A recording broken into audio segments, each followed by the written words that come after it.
seule chose que je peux dire, c'est parler de mes sensations en voyant ce film.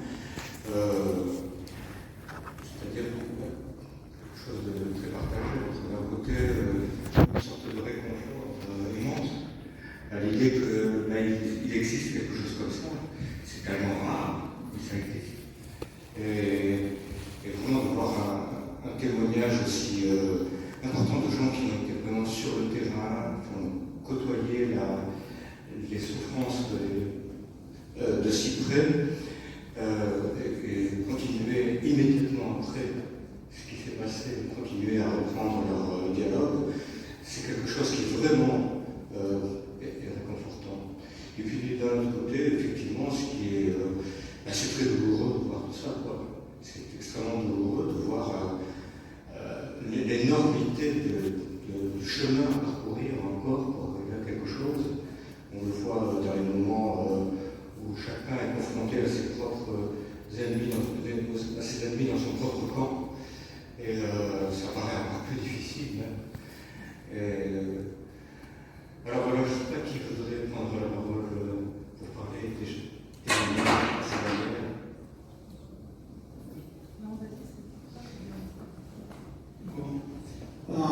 ce que vous avez vu là, c'est vraiment impressionnant, mais il faut dire que ce sont des milliers de gens comme ça, en Israël et en Palestine. Mais malgré tout, on est des minorités. Israël est maintenant gouverné par un gouvernement d'extrême droite. Et je sais que vous êtes tous au courant de ce qui se passe en politique israélienne pendant la guerre. Mais nous, en tant que combattants pour la paix en Israël et en Palestine, on sent depuis très très longtemps que notre combat n'est pas avec l'autre côté, mais avec notre société. Avec notre société israélienne qui refuse à vouloir changer la réalité, à comprendre qu'il y a une solution sauf que la guerre, et ça devient de plus en plus difficile pour nous, pour la paix, activistes, de continuer comme ça, avec une société qui est complètement militante et nationaliste. Et c'est pareil pour notre camarade de l'autre côté, palestinien, qu'eux aussi ils souffrent beaucoup des sentiments palestiniens qui deviennent de plus en plus séparés et découragés. Ils ne croient pas des solutions qui viendront d'Israël et tout ça. Donc, on tient l'espoir parce qu'on n'a pas le choix.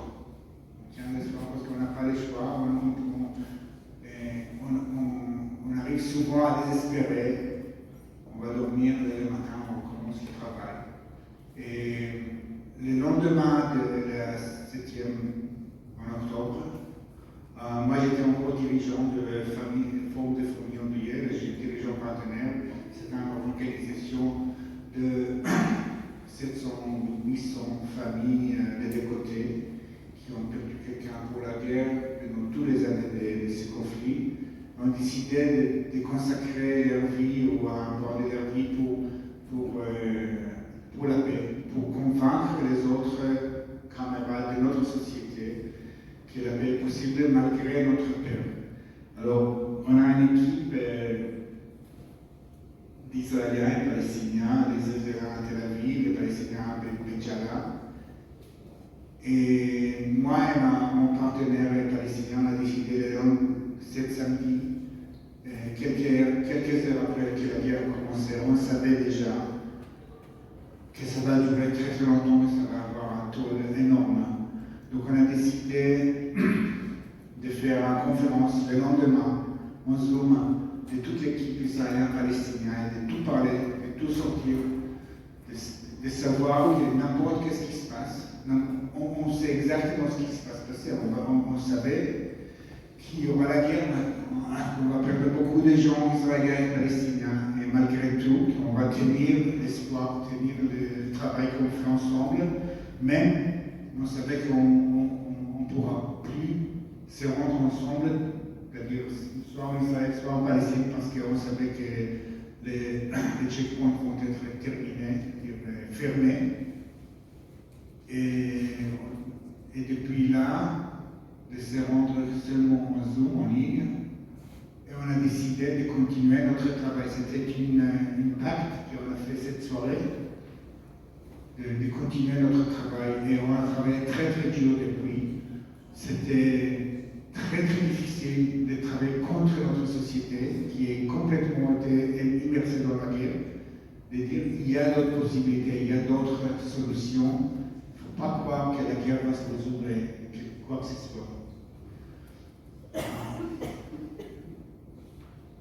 Merci. Merci Duval pour ces mots et ce courage et cette force dès le 7 octobre de se dire non, le dialogue, il ne faut pas le rompre. Et ça, c'est admirable. Et vous, enfin, qu'à moi, et je pense que beaucoup de gens dans cette salle, ce conflit, il nous passionne, il nous inquiète, il nous déchire, il nous émeut. Mais il faut se souvenir qu'on ne le vit pas. Du moins, nos quotidiens ne sont pas entravés par ce conflit. Nos déplacements, notre vie quotidienne n'est pas entravée. Et donc quand on voit qu'à des milliers de kilomètres, alors que souvent, certains d'entre nous ne connaissent même pas de gens sur place, on arrive à polariser le débat, à transformer des combats qui sont justes pour la paix en débats extrêmement polarisés, violents, avec toujours cette injonction à choisir un camp identitaire, avec cette notion d'empathie à géographie variable. Ça, je pense qu'il faut lutter contre ça, parce que... Et leur courage à celles et ceux qui, sur place, vivent cette guerre et la vivent dans leur chair, dans leur deuil, dans leur incapacité de mouvement pour certains. Leur courage nous oblige, et on n'a pas le droit, nous, de se laisser entraîner et par des fausses passions, et de se prendre pour des faux justiciers, et de vouloir, au nom de je ne sais quelle idéologie, sommer l'autre, refuser d'entendre la douleur de l'autre. Je suis convaincue que nos indignations, elles ne s'opposent pas, au contraire, elles s'additionnent.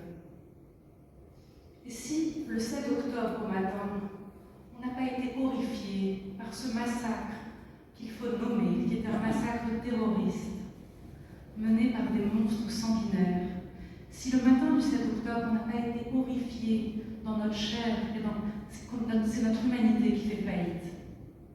Parce qu'aucune cause, même la plus légitime, ne mérite de défendre la barbarie. Et si le 8 octobre, au moment où la riposte israélienne a commencé, et qu'on sentait le massacre qui s'annonçait, encore je pense qu'on n'imaginait pas le 8 octobre, le massacre, le drame humanitaire, la famine, et encore, on a comme très peu d'images de Gaza, donc je pense que tout ce qu'on imagine est en deçà de la réalité. Si à partir du 8 octobre, on n'a pas été indigné, révolté, si les rares images qui nous parviennent de Gaza aujourd'hui ne nous révoltent pas, ne nous indignent pas et ne nous blessent pas, là encore, c'est notre humanité qui est en faillite. Une vie est une vie, à Gaza comme à Kfar Aza comme à Gaza. Et à partir du moment où on refuse à l'autre la souffrance, à partir du moment où on refuse à l'autre de lui accorder notre empathie, c'est qu'on lui refuse son humanité. Et comment ose-t-on, nous, à des milliers de kilomètres, confortablement assis, parce qu'on a la chance de vivre en démocratie, on a la chance de vivre dans un pays démocratique, égalitaire, évidemment plein d'imperfections, mais ça reste une démocratie avec des institutions démocratiques. Nous vivons en Europe, et alors oui, l'Union européenne aussi, elle est imparfaite, mais toujours est-il qu'elle s'est construite avec deux États qui se sont livrés à une guerre fratricide et qui ont su faire la paix et se dire plus jamais ça. Et oui, plus jamais ça. Il n'y aura plus jamais de guerre entre la France et l'Allemagne.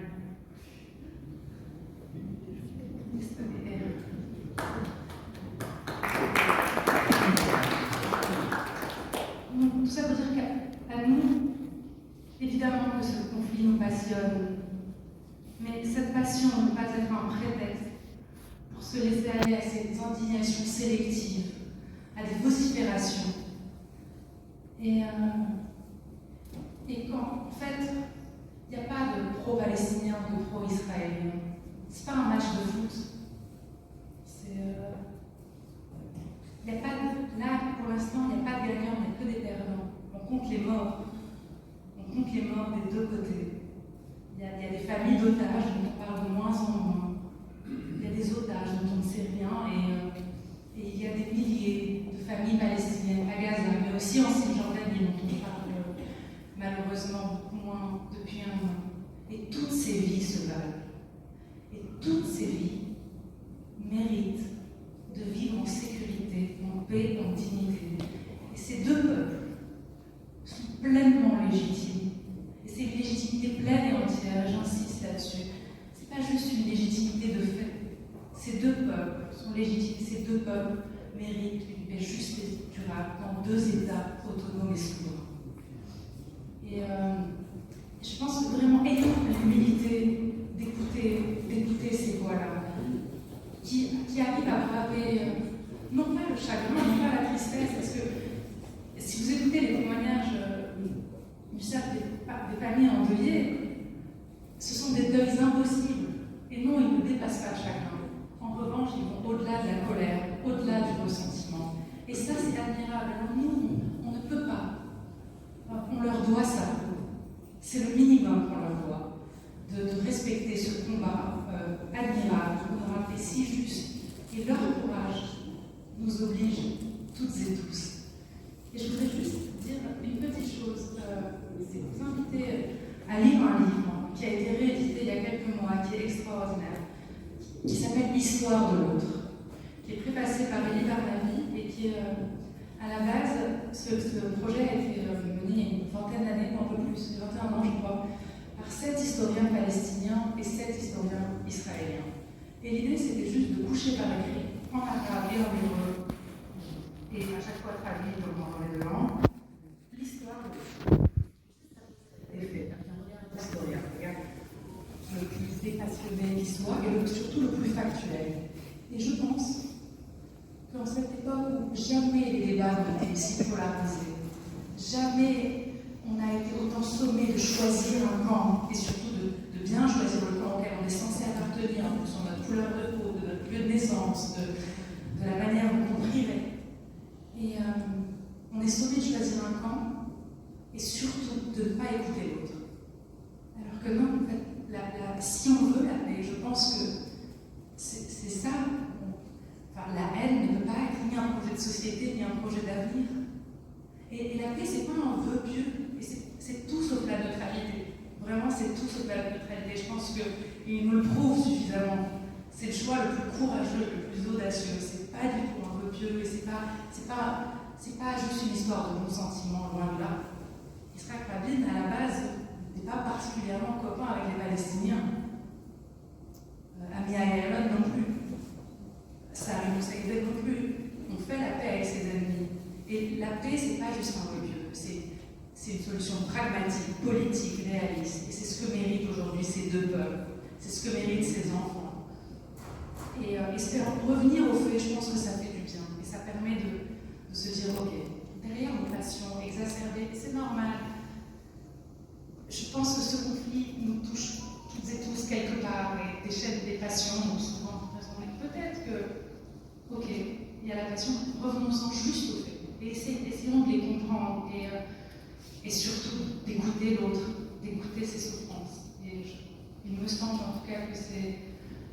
parce qu'évidemment, on a tous des biais, et on aborde ce conflit avec des biais, mais je pense que le seul biais qui vaille, c'est le biais factuel et historique, et qui reconnaît une légitimité pleine et entière à ces deux peuples qui vivent sur cette terre. Je vais dire un mot sur la mutualité que tu parlais. Quelque chose de personnel parce que dès le début de cette guerre, on était tous transformés à notre côté, d'un moyen ou un autre, parce que les journées qui venaient après le 7 octobre, ça a dévoilé l'horreur qui s'est passée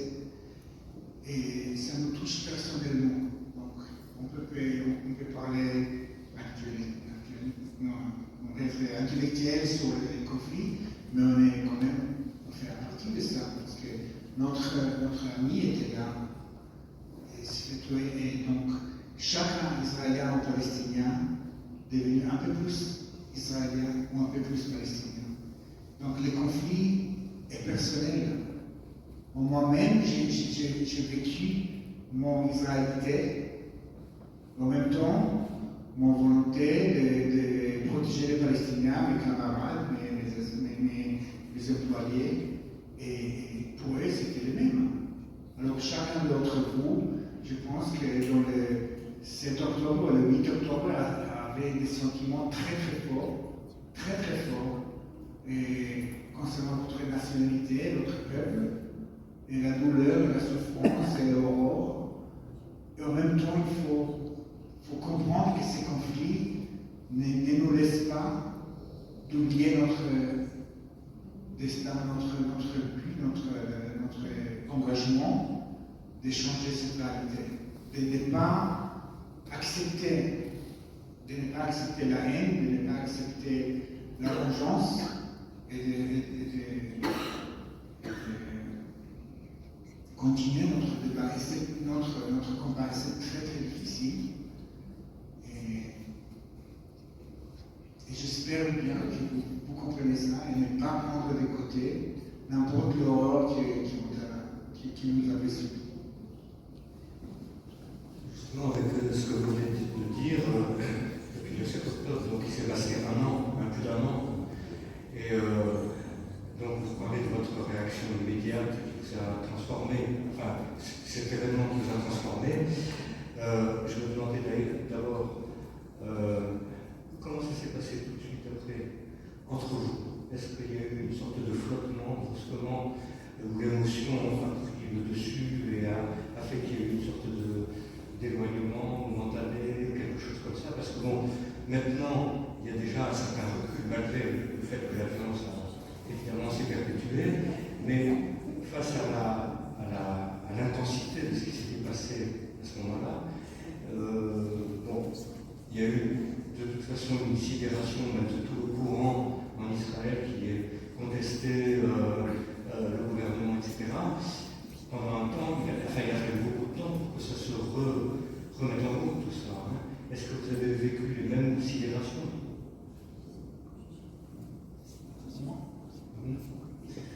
Et oui, comme je l'ai dit, c'était. Nous, on était déjà coincés d'un côté dans notre coin personnel, avec la perte et la douleur. En même temps, on était obligé de continuer de discuter avec notre partenaire palestinien et aussi. Et chacun était exposé à des images complètement différentes. Nous, en tant qu'Israéliens, on a vu la télé, on a regardé les actualités, et on a vu des images de ce qui s'appelle Otef-Azra, le village à côté de Gaza, et la destruction qui se passait là-bas, et la partie de Nova, on sait bien. Et chacun connaît quelqu'un qui était perdu. Donc, qu'est-ce qu'on peut faire? On est Israéliens, on a notre sentiment. En même temps, on a les Palestiniens de notre équipe qui travaillent, qui continuent à travailler et qui voient les images qui arrivent de Gaza. Donc on a passé un an très très difficile. On a beaucoup investi dans la préservation de communication dans l'équipe. Parce que, comme je disais, c'est le sentiment qui est très très fort, qui est ici. Et on a gardé ça avec beaucoup d'aide des autres associations pour maintenir la possibilité de communiquer entre Israéliens et Palestiniens, qui c'était très très rare dans l'époque. Je pense qu'on était les seules organisations qui arrivaient à conserver la communication ouverte dans l'équipe. Et c'était très délicat, c'était très tendu, mais quand même on est arrivé et on a même pris toute l'équipe parce qu'il n'y avait pas de possibilité de se rendre ensemble, soit en Palestine, soit en Israël.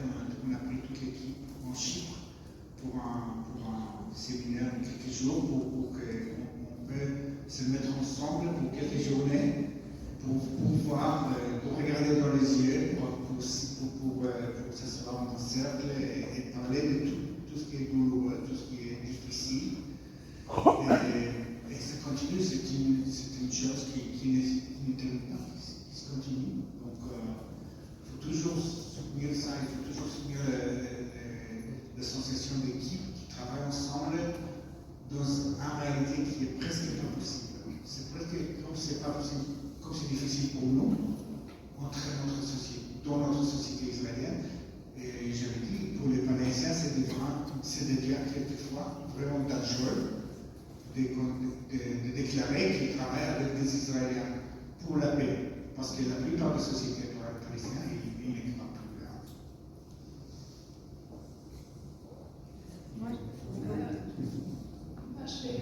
C'est un peu dans ce que je disais. Pour nous, à des milliers de kilomètres, c'était différent. Évidemment que nous, au sein de nos militantes, non, il n'y a pas eu de froid. Au contraire, je crois qu'on ne s'est jamais senti plus ensemble qu'à ce moment-là. Et surtout, voilà, le 7 octobre, on atteint cette sidération, cet effroi. Et puis les premières images, on ne comprenait pas. Il y a eu du temps à comprendre. Quelques minutes, voire une heure à comprendre tout ce qui l'ampleur et cette sidération et cet effroi qui grandissait. Et après, comme à chaque fois, malheureusement, qu'un coin de la planète est ensanglanté et que c'est d'un point on a des amis, on essaie de contacter nos potes. Donc, moi, j'ai des amis qui vivent à Ashdod, que j'ai essayé de joindre, que je ne parvenais pas à joindre pendant plusieurs heures. J'ai des copains de Tel Aviv qui potentiellement étaient à ce festival. Mais voilà, comme quand il y a un attentat aujourd'hui où il y a des gens qu'on connaît, et après, dès le soir même, enfin en tout cas quelques heures plus tard, j'ai un de mes meilleurs amis palestiniens dont la sœur est mariée à un Gazaoui, qui vit à Gaza depuis 3 ans. Et voilà, et donc là, ça a été un tunnel de plusieurs jours parce qu'on n'arrivait pas à la joindre. Et avec aucune idée de savoir si elle était en vie, morte.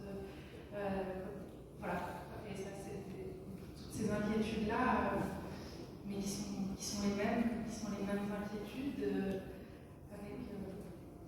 Et puis ce drame à Gaza qui dure, et on ne voit pas la fin, même si on ne peut qu'espérer que ce cessez-le-feu qui a été signé ce matin, que cet accord qui a été signé ce matin, soit le début du commencement d'un début d'espoir, je ne sais pas. Mais non, pareil, j'entends très bien quand Yuval dit que le 7 octobre, il ne s'est jamais senti aussi israélien et en même temps qu'il n'a jamais eu autant envie de protéger ses partenaires palestiniens. Souvenez-vous l'état dans lequel on était, enfin, en tout cas moi qui suis parisienne, le 13 novembre par exemple. Moi je crois que je ne me suis jamais sentie autant parisienne que ce jour-là, parce que c'était nous dans ce qu'on était, enfin, moi je devais aller à un concert ce soir-là. Moi j'ai des amis qui dînaient sur une des terrasses qui a été ensanglantée. Dans cette table, ils sont 10 à être morts. Et je pense qu'on s'est sentis unis et forts parce qu'on savait que c'était à nos valeurs communes, à notre identité, à notre socle commun qu'on s'attaquait aussi. Ce soir-là, les monstres sont barbares, mais le terrorisme ne tue pas à l'aveugle en fait, en tuant sur les terrasses et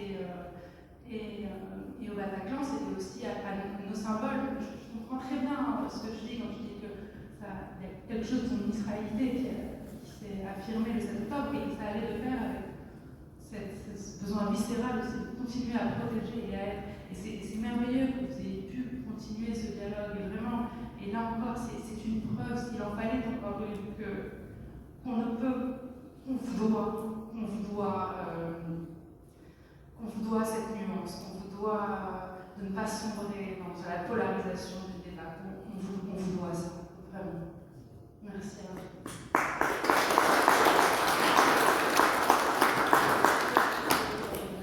Je vais dire quelque chose sur le côté optimiste. Vous avez vu, il y avait un petit morceau, la conférence qui a eu lieu à Tel Aviv en juillet. C'était une conférence pour la paix pour la première fois, qui joignait 6 000 personnes qui ont payé un billet pour y aller à Tel Aviv. Et au début, on croyait que c'était pas possible. Les gens ils vont pas venir parce que tout le monde est immersé dans la guerre. Et par contre, dans la préparation de cet événement, j'ai commencé à voir des nouveaux visages, des nouvelles personnes qui n'ont pas l'habitude, qui n'avaient pas l'habitude de partager, de s'engager dans les activités de la paix.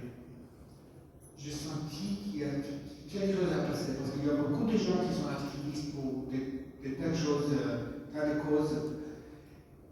Et dans ce moment-là, après le 7 octobre, ils ont compris que c'est bien de lutter pour les droits des homosexuels, le droit des femmes, le droit des enfants, le droit des handicapés ou n'importe, ou la démocratie. Mais en Israël, il y a une chose qui change tout, qui a l'influence de tout ce qui se passe en Israël, c'est la paix, c'est l'absence de la paix.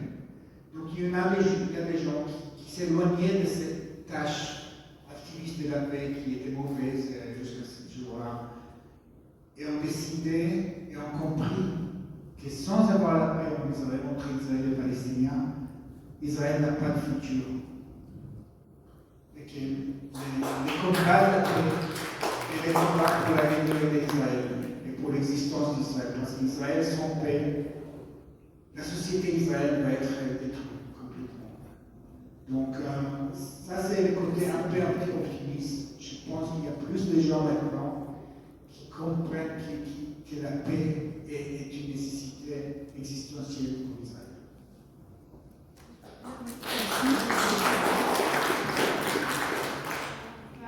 Pareil au propos du bal, nous aussi, au Guerrière, on a vu les rangs de nos manifestations grandir. Et au début, on était quelques centaines, et avec une résonance qui existait médiatiquement, mais qui était assez niche, on va dire. Et au fil des mois, maintenant, dans les manifestations qu'on organise attire des milliers de gens. Quand on participe à des manifestations comme samedi dernier, lors de la marche contre les violences sexistes et sexuelles de notre corps, on a fait un cortège de guerre de la paix où on était des milliers, ce qui aurait été impossible, ce qui était inimaginable, comme ce que tu disais il y a quelques temps. En septembre, on a organisé un très gros événement au Théâtre National de la Colline à Paris, où beaucoup d'activistes israéliens et palestiniens, dont certains que vous avez vus dans le film, sont venus prendre la parole. Et pareil, il y avait 1000 personnes dans la salle et 10 000 personnes qui étaient connectées. Le théâtre a fait une retransmission en direct sur le canal de diffusion. Il y avait 10 000 personnes, c'est pas anodin. Arim Al-Hajjaj, que vous avez vu dans le film, qui a fondé l'ONG Women of the Sun, et Women Watch Peace, l'organisation israélienne, était finaliste du prix Sakharov. Et la semaine prochaine, elles sont reçues au Parlement européen. Et ça non plus, c'est pas bien, on organise une projection du film au Parlement européen. Et donc,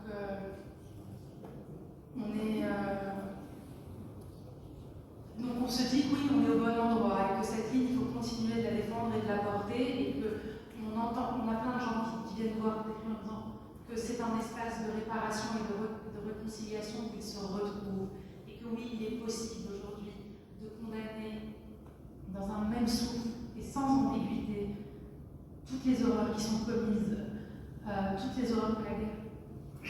Excusez-moi. Il est possible d'appeler dans un même souffle et avec la même conviction à la libération de tous les otages, d'un cessez-le-feu à Gaza, et que pour nous c'est pas antinomique, au contraire.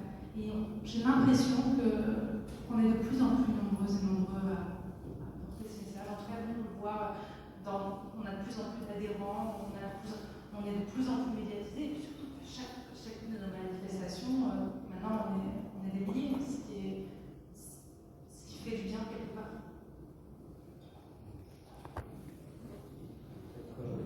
Des questions de passage, des interventions. Qui voudrait prendre la parole?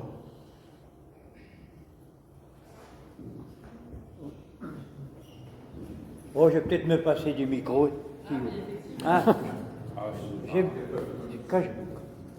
à moins que vous vouliez enregistrer, c'est la peine. Bon, Jean-Paul Vienne du Mouvement de la Paix. Je rentre je viens tout droit de Paris où j'ai assisté au Conseil national et où il y a beaucoup été question, naturellement, mais pas seulement, malheureusement, du Moyen-Orient. Il y a eu du Proche-Orient, il n'y a pas que le Proche-Orient où il y a des conflits sanglants en ce moment. Et alors, d'abord, une toute petite chose pour l'anecdote, j'ai découvert, en réalité ça s'est passé à Saint-Ouen où nous avons notre siège, et j'ai découvert que notre rue où il y avait le siège était prolongée par une autre rue qui s'appelle rue Itzhak Rabin. Je ne savais pas qu'il y avait des rues Itzhak Rabin en France, mais il y en a une. À 20 mètres près, le Mouvement de la Paix a son siège rue Itzhak Rabin. Bon. Plus sérieusement, nous avons d'abord évoqué la mémoire de Viviane Silva, que nous avions eu l'honneur de recevoir à notre siège il y a 3 ou 4 ans, je crois. Et en réalité, pas moi naturellement, c'était nos camarades du 14 et 15e arrondissement de Paris, je crois, qui l'ont accueilli. Alors il est question même de lui donner son nom à une de nos salles. Le problème, c'est qu'on n'a pas tellement de pièces, c'est qu'elles ont déjà tout un nom de femmes valeureuses. Alors, on va voir ce qu'on peut faire pour l'honorer. Alors, cela dit, on nous a projeté un film avec où étaient interviewées les 2 réalisatrices de ce film, Anna et Sophia, et avec des extraits de ce film d'ailleurs, et qui ont parlé longuement de l'engagement des guerrières de la paix et du forum israélo-palestinien des familles endeuillées. Et puis après, nous les avons eus en liaison Internet, en visioconférence.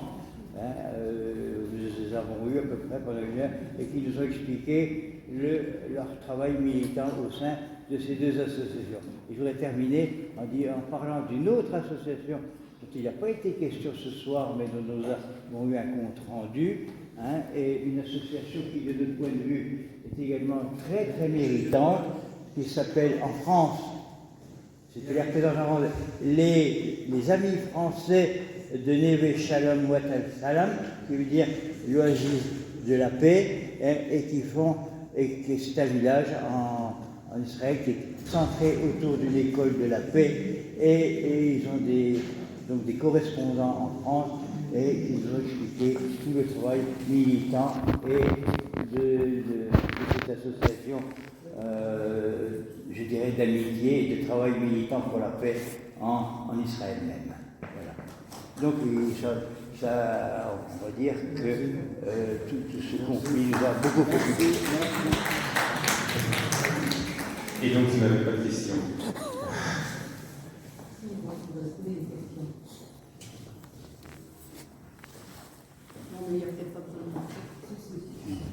Moi, je me pose des...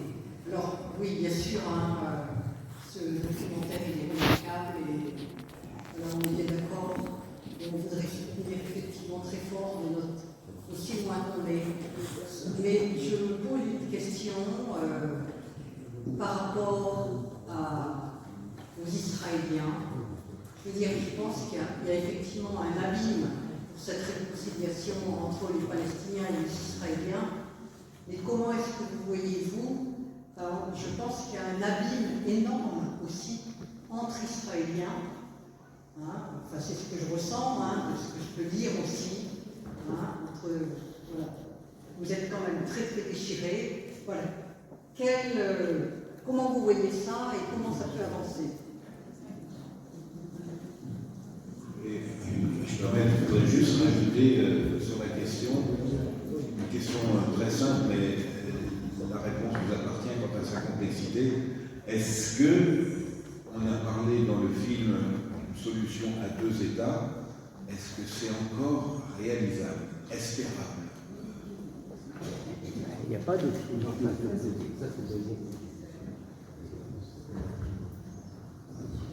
Ah, vous attendez des réponses?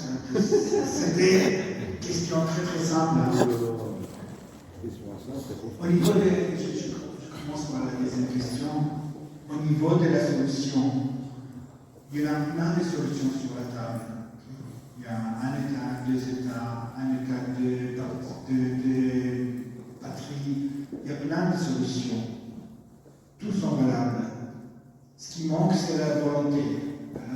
S'il y a la volonté de la gouvernement israélien et de la leadership palestinien, s'il y a la volonté, s'il y a des partenaires, on arrive à la solution. C'est n'importe ça m'intéresse pas si c'est deux États ou un État. La solution doit être respecter les droits de l'homme, les droits de dignité, des libertés, tout ça. Mais tant qu'il n'y a pas de volonté, peu importe quelle solution, on annule là, parce qu'on annule toutes les solutions. Okay? Une fois il y a la volonté et le soutien de la communauté internationale, bien sûr, on aura, parce que les solutions qui sont sur la table sont presque finies, presque complètes. Donc il faut s'asseoir, 1 mois, 2 mois, 3 mois, et on résout tous les problèmes. Même les deux États, même avec des changements de frontières, tout ça. Donc il y a des solutions, ce n'est pas une question des solutions qui sont plus valables. C'est la volonté qui n'existe pas. Et pour la deuxième question, la première question sur la société israélienne, c'est vrai qu'elle est très très déchirée maintenant. Je n'ai pas de réponse. On sait bien qu'il y a l'influence très très forte de Netanyahou sur la société pendant 20 ans déjà. Donc c'est très très difficile à renverser. Et il y a aussi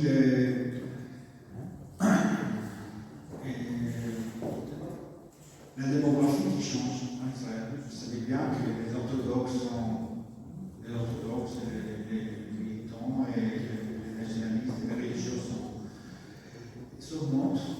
Donc, je ne peux pas vous donner des réponses. On a l'espoir, on a l'esprit qui monte maintenant avec toutes les manifestations et démonstrations. Donc, on a le sentiment que la majorité qui était dormante dans ces dernières années se réveille maintenant pour combattre pour l'Israël progressif, libéral, tout ça. Qu'est-ce que ça va donner? Je ne sais pas.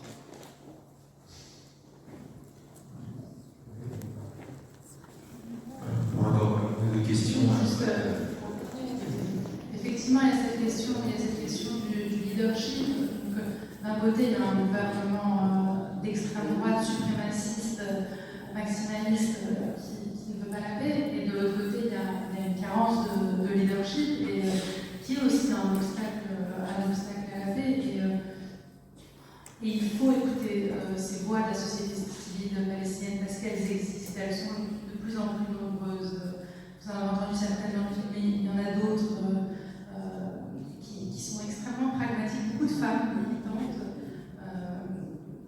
Et comme disait très justement Yuval, les solutions elles existent. En revanche, il faut vouloir les appliquer. Parce qu'il n'y a pas de solution magique. Effectivement, les frontières de 67, aujourd'hui, c'est un peu compliqué. Il faut s'asseoir autour d'une table et négocier, et tout peut se négocier.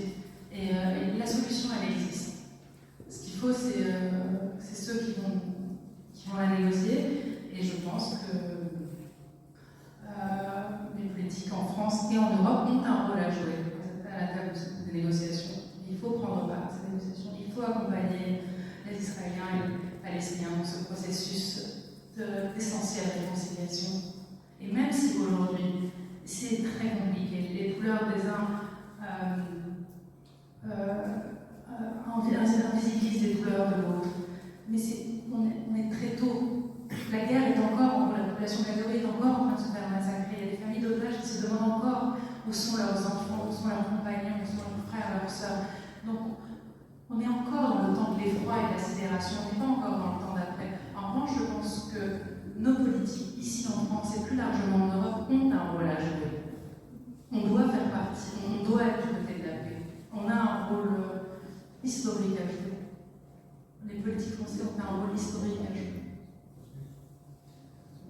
Je vous donnerai juste un exemple de ce qui s'est passé ce matin. Okay. Ce qui s'est passé ce matin, ce n'est pas de la volonté de la gouvernement israélien ni de mais de Hezbollah. Donc, ça venait de l'intervention internationale. Et c'est ça la solution, parce que la volonté des gouvernements israéliens ne va pas faire grand-chose sur ce sujet. Deux questions. Il y a une population dont on n'a pas parlé, et dont c'est des Arabes israéliens. J'imagine que leur position à eux est très compliquée dans ce conflit. Certains, un grand nombre, ont participé à aider les familles le 7 octobre, ont été actifs, les Druzes aussi, du reste. Et j'aurais voulu que tu nous parles un petit peu de leur position et aussi comment je crois que le gouvernement israélien est très injuste avec eux, que tu nous en parles un petit peu. Oui, je ne vais pas parler du gouvernement israélien, parce qu'on connaît bien ce qu'ils veulent là. Mais par contre, ce qui s'est passé en octobre, je pense que Hamas a espéré que les Arabes palestiniens, citoyens d'Israël, vont participer dans cette guerre, vont prendre les côtés palestiniens. Et ça ne s'est pas passé. Ça s'est passé pas. Les Palestiniens, citoyens d'Israël, pas comme avant, ont décidé de ne pas prendre le côté palestinien de ce conflit, dans cette guerre. Et tant que le gouvernement israélien a attendu qu'il y aura des manifestations, des violences dans les villes communes, dans les villes arabes, ça ne s'est pas arrivé. Donc je pense que c'est admirable de la société palestinienne et israélienne de faire cet acte très très responsable, de ne pas ajouter l'huile sur cette feu, parce qu'eux aussi ils ont gravement touché par cette guerre, donc ils sont au nord d'Israël et qui sont dans le village à côté de Gaza. Donc j'admire les sentiments israéliens et palestiniens de ne pas prendre côté. Et que vous avez vu l'organisation Standing Together, on dit Biachad, qui était une organisation israélo-palestinienne, mais israélienne, juive, arabe, israélienne. Okay? Ils n'ont jamais pris un très très fort stand pour les Palestiniens en Cisjordanie ou au Gaza. C'est une organisation d'Israéliens. Okay? Les Israéliens et juifs et arabes, ils sont très très forts en maintenir ce sentiment arabe, israélien. Et ils ont fait des activités très très fortes en Israël, dans toutes les villes, pour parler contre la guerre et contre l'accusation des Arabes, parce qu'au des premières semaines de cette guerre, on a cherché les Arabes pour les attaquer. Mais eux, ils ont fait beaucoup d'événements, des conférences dans toutes les villes pour dire on ne va pas laisser passer ou filtrer cette guerre en Israël. Oui, je voulais juste dire combien dans ces films et dans vos paroles qui sont dures, qui sont tristes, qui sont terribles, il y avait une chose qui m'a fait sourire, c'est quand vous disiez que les rencontres entre les Arabes israéliens et les Arabes palestiniens et Israéliens juifs se fait au Chypre. Parce que Chypre, c'est un endroit où tous les couples israéliens qui ne peuvent pas se marier en Israël pour une raison ou une autre vont se marier en Chypre. Alors, pas un mariage tout de suite, mais peut-être une alliance.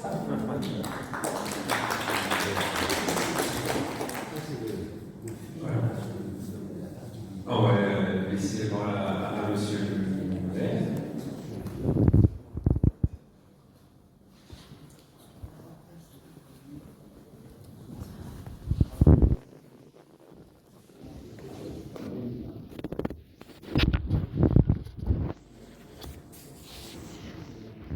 Bonsoir à toutes et à tous. Un tout petit mot pour conclure cette soirée. En ce jour où un événement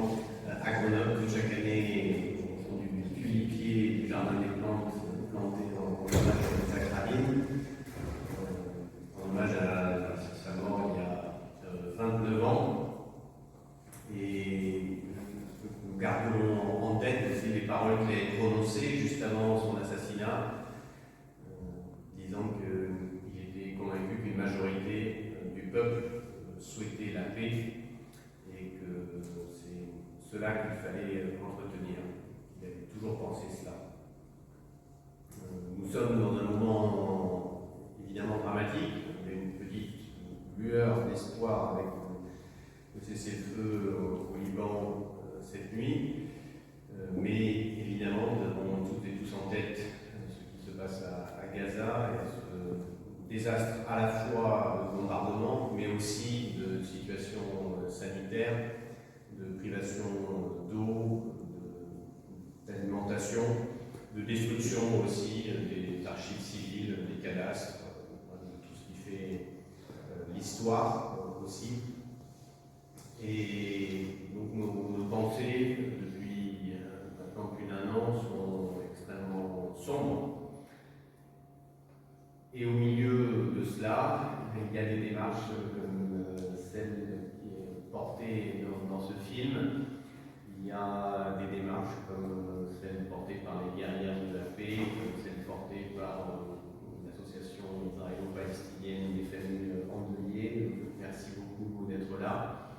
Il y a ces messages, d'abord des messages qui croient à la vie, des messages qui croient à la paix, qui rappellent que nous sommes toutes et tous des mêmes humains, du même sang. Et ça fait du bien d'entendre ces messages. Yitzhak Rabin, Yasser Arafat, Shimon Peres avaient eu un prix Nobel de la paix pour leur énergie pour trouver un chemin vers une paix qui semblait impossible. Il y a des héritières et des héritiers qui entretiennent cela, et je crois que c'est très important pour nous toutes et nous tous. Pour la ville de Grenoble aussi, vous savez que nous sommes une des 5 villes compagnons de la Libération, que nous sommes là autour de 3 années de commémoration autour des 80 ans de la Libération, d'abord de 43 et de la Saint-Barthélemy grenobloise, de 44 et de la Libération, de 45 et de la fin de la guerre. Le fait d'être une des villes compagnons de la Libération et en cette année pour moi de co-présider l'Ordre de la Libération, c'est aussi une responsabilité qui nous fait penser ce programme des 3 ans autour de résister et transmettre. Résister et transmettre, deux mots très actuels pour nous et qui nous font avancer à la fois dans notre lutte permanente contre l'antisémitisme qui est toujours vivace, qui renaît toujours partout sous différentes formes, mais toujours très puissant et s'adaptant à la situation nouvelle. C'est aussi de cultiver la paix partout où c'est possible. Nous étions avec Emmanuel lundi dernier à Hiroshima. Nous avons rencontré l'association qui reçoit cette année le prix Nobel de la paix 2024. Des moments aussi très forts et très poignants de tous ceux qui se dressent pour dire que le pire n'est pas le seul chemin. Et donc merci encore pour ces filles. Et cette énergie, on la trouve chez des gens aussi comme Liliane Silver, assassinée le 7 octobre par le Hamas. On l'a trouvée dans son énergie irrésolue de tendre des ponts, et puis aussi dans son fils, vous l'avez vu, a choisi des mots extrêmement forts pour dire que des choses nouvelles pouvaient naître des destructions, et pour choisir de donner le nom de sa mère un camp d'accueil, disant qu'il préférait que son nom soit associé à protéger et accueillir les enfants plutôt que son nom soit marqué sur un obus visant à les tuer. Donc tout cela, dans cette période très sombre, il y a ces petites lueurs, et la lueur suffit à faire disparaître la nuit.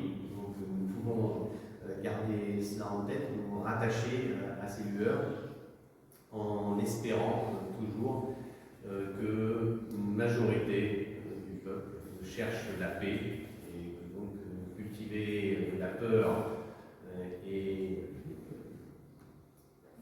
la guerre n'est pas le seul chemin, loin de là.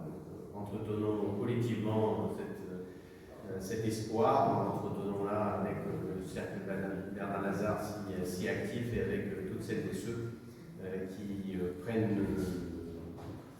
le temps, l'énergie du dialogue et la propagation de messages de